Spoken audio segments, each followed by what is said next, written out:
the Season 2 finale of the Reno Show, Mark will be answering the most in-demand question, which is what is the best time of year to sell? Hume Doors and the Lock Shop are back to make over a family's wardrobe and pantry for a stylish new look. Rowan and I will break down the ins and outs of street appeal and how to draw potential buyers through your front door. And I will be taking a living room to the next level with a complete makeover with Luxo Living.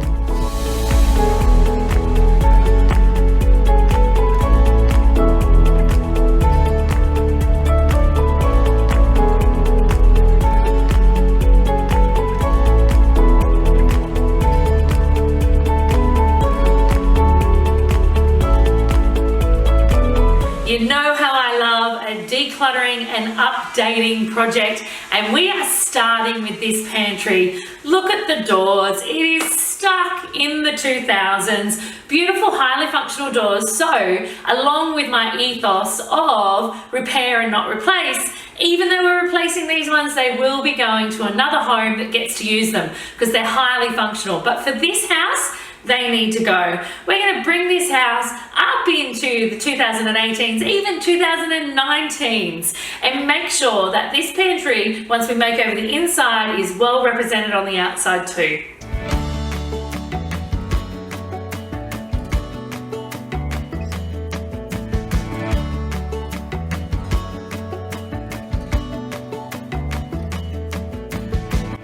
Now the external makeover is done, and there's some finer details that I want to share with you. So these are some beautiful internal Hume doors. I've had them painted though in an enamel, a semi-gloss enamel, because these pantry doors in this family home, wow, they're going to see some wear and tear. And I've also made sure that I put on some really good quality hardware. These ones are from the Lock Shop, and they're a dummy lever, so they don't actually twist. But as I mentioned, these doors, they're going to be opened and closed dozens of times a day. So I needed to make sure whatever I put on the doors, including the hardware and the paint, was going to stand the test of time, as well as easy to clean off when there's tomato sauce and greasy hands accessing the pantry while we're cooking. But guess what? I think it's time for an internal makeover now. Welcome back, Mark Cantwell. Thank you. Welcome back to the Reno Show, and tonight we've got Mark Cantwell here with us, MK, talking about when is the best time to buy and sell. So it's something you would have been asked how many times, do you reckon? 1 million times. 1 million times. And the amount of times that I hear, no, I'm saving up. I'm saving up for spring. You know, there's no way I'm going on the market until the roses are out. You know, with Flemington. So what's your take on that? Well, I'm going to go back to one of the fundamentals of real estate that drives prices, and that is supply and demand. Okay. Doesn't go away, does it? No, it's probably the driver of whether you're getting a great price or not, supply and demand. Now, there's other things on top of that, of course, presentation, promotion, all that sort of stuff. But if you're thinking spring is the time, and everyone's thinking spring is the time, what's that doing for supply? There's so much on the market. Yeah. And the man next door, literally. Yeah, and the buyer numbers don't actually swell that much in spring. Okay. You know, like we watch our inquiries. So that's interesting. Say that again. The buyer numbers don't actually swell that much in spring. So it's not like in spring, everyone goes, I want to buy. Well, what changes in their life in spring did they all of a sudden want to buy for? Like everyone gets divorced in spring, everyone gets a new job in spring, everyone gets an extra baby in spring. Yeah, like I'm pretty sure birth rates are the same like almost all the year. We should analyse that. I reckon it's there's a some really stats in good there. It's not going to vary by much. So like in our larger agency that we've got, we get to track numbers of inquiries, you know, how many inquiries we get into the company per month. And if it does swell in spring, it might be because there's a little bit more property on the market. The same buyers are inquiring on more properties. Okay, because there's more property on the market. But if you divide the number of properties, you know, into that inquiry, you're finding you're getting less inquiry per property because there's more to choose from. Okay. So there are exceptions to this. There's seasonal markets around the country. So there are exceptions everywhere. Yeah, there are. Like there's holiday-driven markets. Okay. You know, where people will run open houses on Saturday and Sunday during holiday periods when agents wouldn't usually be working. So that's where I just gone to have a resort holiday and fall in love with the whole resort feel and go, I want to buy a holiday property here? It definitely happens. Okay. There are markets like up around Whitsunday, for example. I track that market. It's recovering at the moment.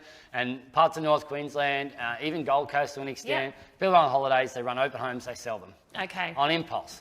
Then there's other markets. It puts an impulse buy of a dress to shame, doesn't it? Oh, absolutely. Same concept. It is. So, and then you've got other markets, like I talked to a managing director of a really large and successful firm in Melbourne that does a lot of prestige work. And their agents, and typically a lot of their neighbourhoods that they service, they're owner-occupied neighbourhoods where they're all trading within. Okay. There's a little bit of people coming from outside town, but a lot of it's like upgrading within the suburb, etc. They go on holidays in January and in June.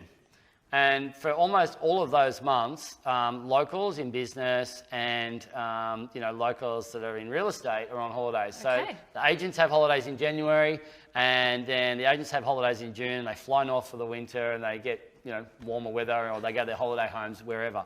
So I'm imagining like a flock of agents flying north for the winter. So that would very be alarming. Beware. So these guys go from like 150, 200 sales a month down to like 30 to 50. Yeah. Because there's less property going on the market and there's less agents working. Yes. So, the locals are going, oh, well, there's not much happening at this time. Why would I list? And if they are locals that are trading within the area, they're also on holidays, that might have an impact. Okay, so we've got, if it's seasonal and holiday, if literally your local area demands it because of the way your local area works, are there any other reasons, any other exemptions? There may be some properties that are really heavily guided by, good weather or views to some sort of water.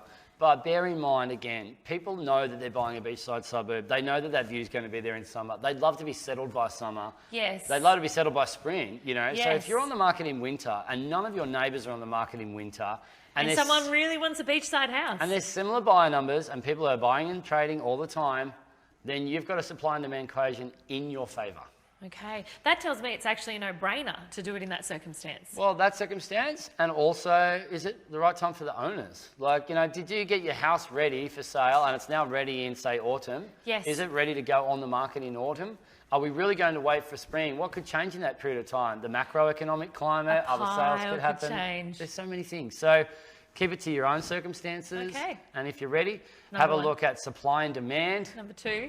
Supply and demand should actually be first. Okay. But supply and demand, and then your own circumstances. Yep. And then do you have any funky little, nuances. things of your market? Okay. And I'd say in most cases, number 1 and 2 will be enough of a guiding principle. And they're enough of a driver to make your decision. Enough of a driver. All right.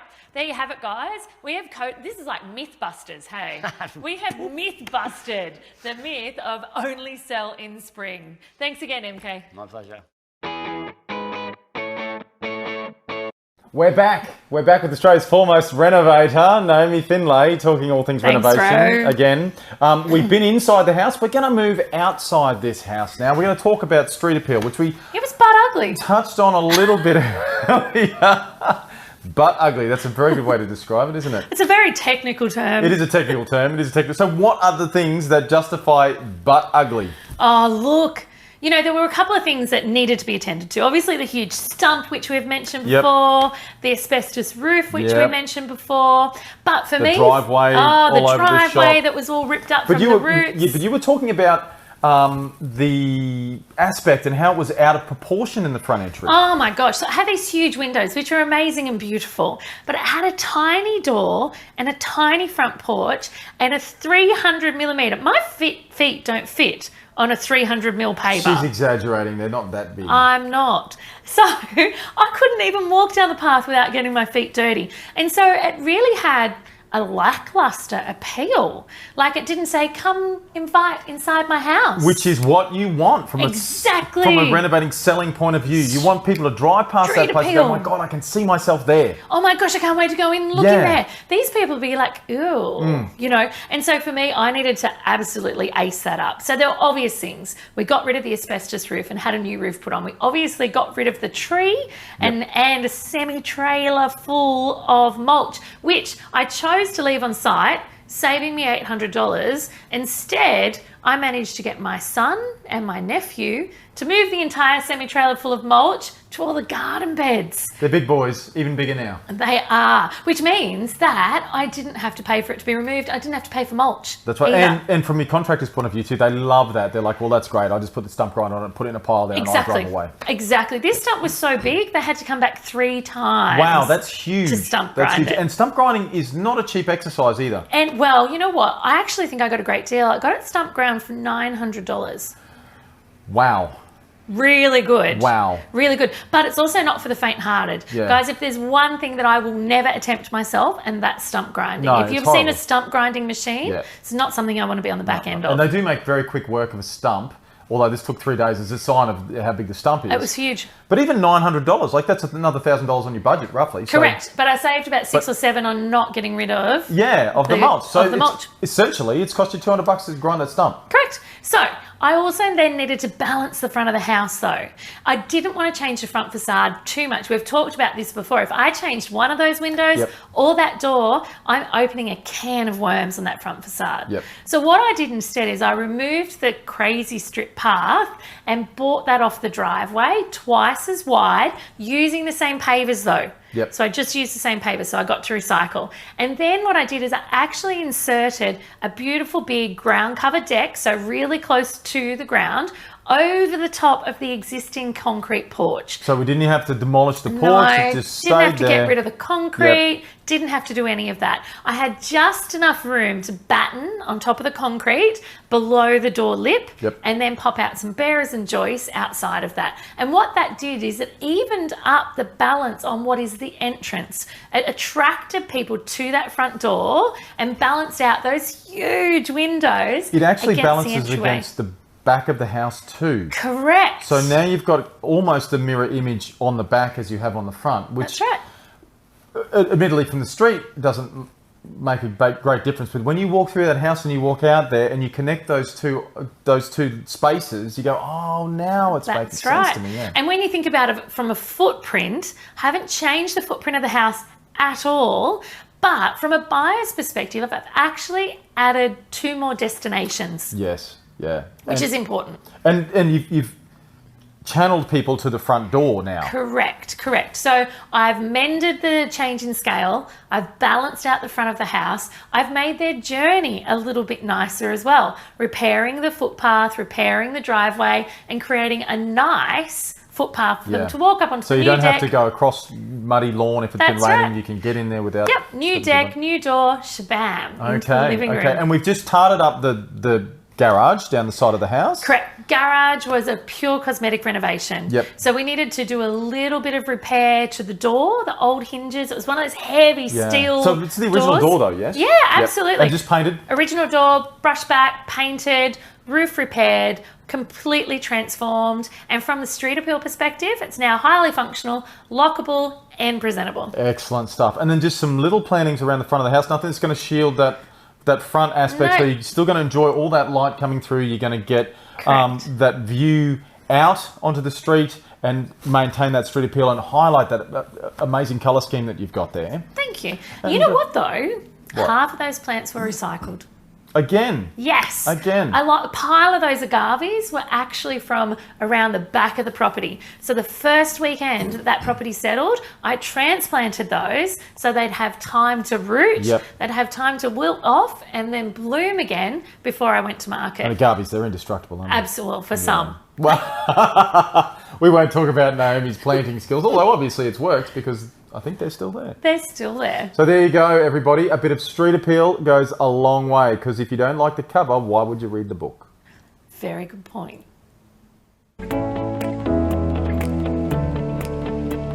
Today's project team is all about taking this space to the next level. You might recognise this one. We renovated the actual room quite a while ago now, and I've been brought back into this family home to see what I can now create inside this space.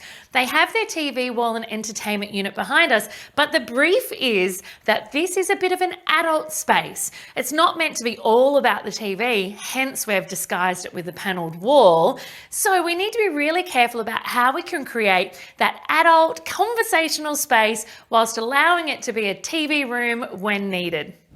I'm a huge fan of area rugs. And even though this is on carpet, I'm going to pop one into this space as well. It's going to give it that really grown-up feel, and it's going to give me a place to anchor two beautiful big three-seater lounges onto. Now I'm going to pop them in a way that not many people usually would in a room with a TV. I'm actually going to pop them opposing one another. So they're a really conversational, really lounge feel rather than TV room feel.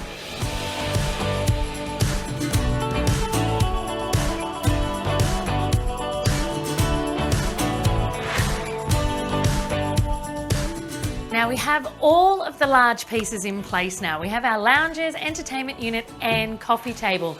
Now you'll notice that I've anchored the front legs of the lounges on the rug.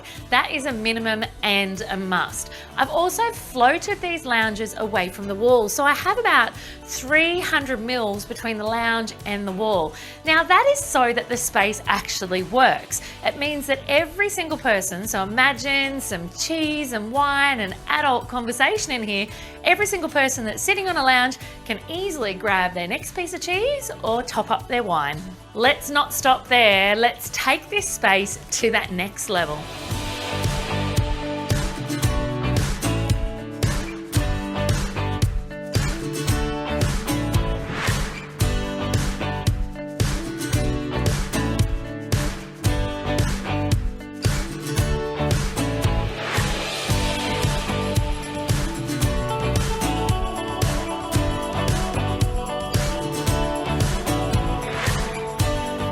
Some throws and some floor cushions for an extra people pop over and need a spare seat.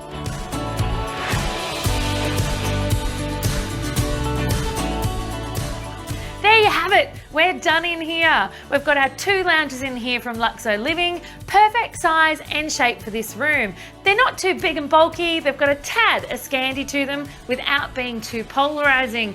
And this adult space is now all done, complete with side tables for glasses of wine and even a PlayStation for when the adults want to become a little bit more like kids.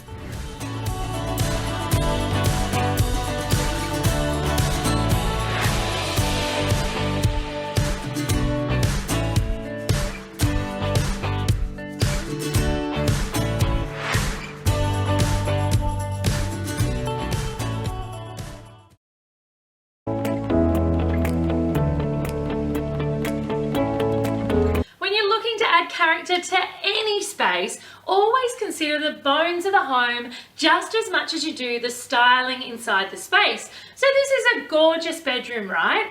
But I've taken it to the next level by introducing a profile, a gorgeous Hamptons profile door from Hume Doors.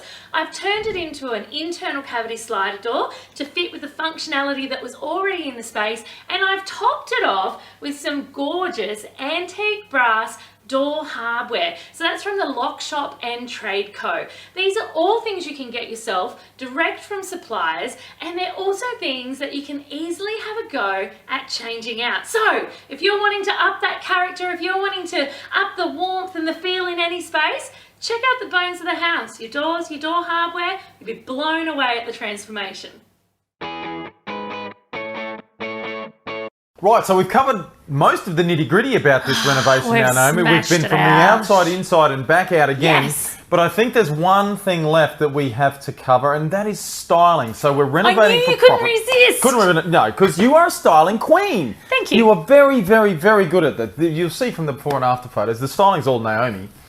Styling plays a massive part in the resale. Huge part in the resale. So stats in Australia show that on average it's about 10% increase in sale price. So that's huge, 10%. Huge. So even from selling your property devoid of furniture, correct, to actually taking the time to style it and even to learn how to style it correctly, so doing a course or something, correct, your first sale paid for it.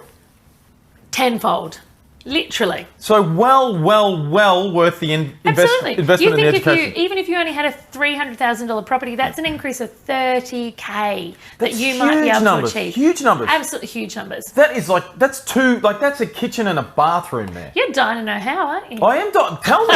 I'm spinning. I'm nerding out on those figures. But yes, tell me how. Tell us how. All right. So we can transfer this to profit. There's a couple of key things that you need to know what you're doing. and it needs to not be for you again. Oh, so we're taking the emotional attachment out of it. Gone. Not about trends. It's all about the target market that you're styling for. So back to research again. Back to research. A good professional property stylist will be all over that. A good professional property stylist, if you decided to hire one in, will be all over who your market is. And if they're not, then I wouldn't use them. No, but we've already established that you're 10% extra on your sale budget. Massive. If you don't know how to do it, get a professional Absolutely. because it's going to pay off. And because it's not complex, but there is a formula to it. So there's a couple of things we need to do. We need Tick to them off for us. highlight the highlights of the property. So in this one, it was obviously the decks and the living spaces. And those big windows and stuff like that. Yeah. Hence why we dressed them. Yes. We need to minimize the low lights. So one of the low lights was that the second bedroom was really, really small.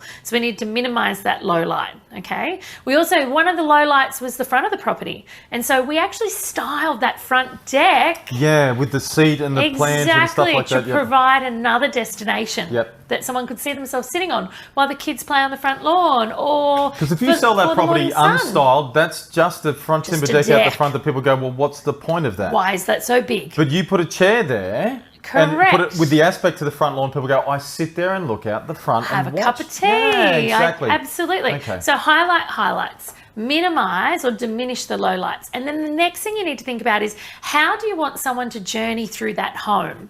Where do you want them to go first? And where do you want them to stay the longest? Okay, so obviously the last place I wanted people going in this property was a small second bedroom and the bathroom. Nothing exciting there at all, just functional bedrooms. Whereas the kitchen, the kitchen and the back living space and the huge backyard, highlight.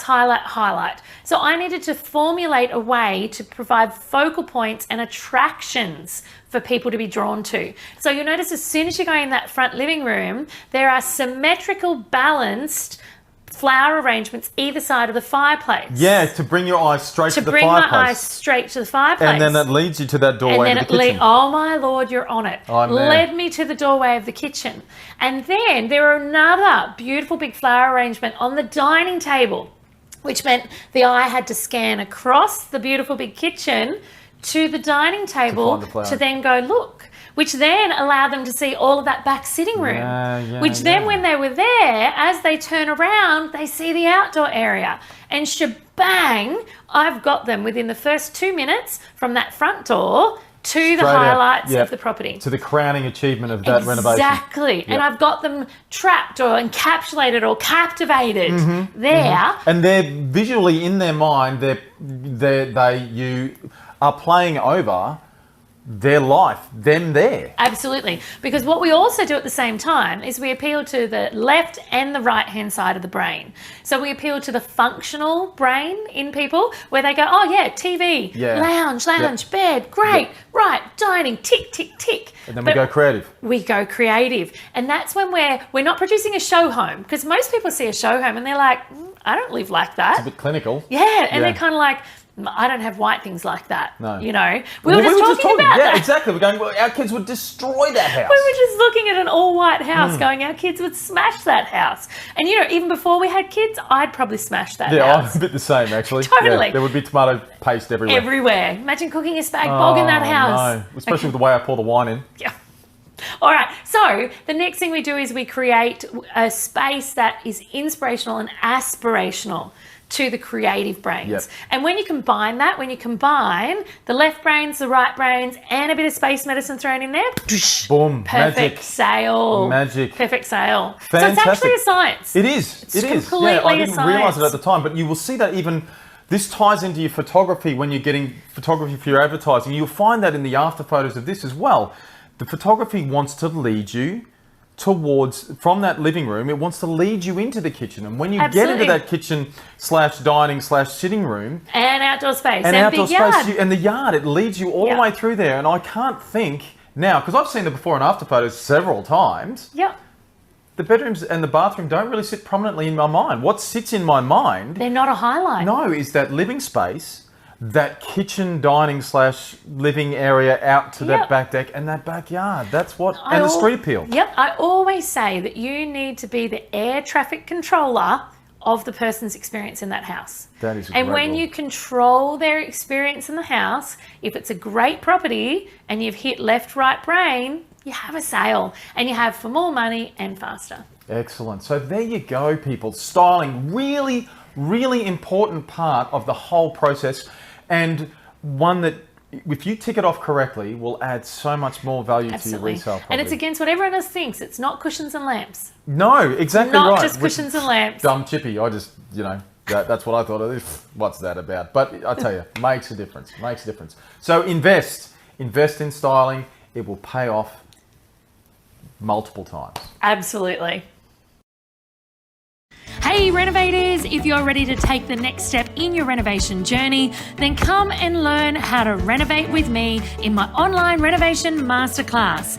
It's completely free for all of our viewers. So if you want to discover how to renovate properties for profit, head over to naomifindlay.com/renovation masterclass, where I will be showing you my 7-step winning rapid renovation formula to creating wealth with property, and so much more. So save your spot today. Remember, it's naomifindlay.com/renovation masterclass. See you soon.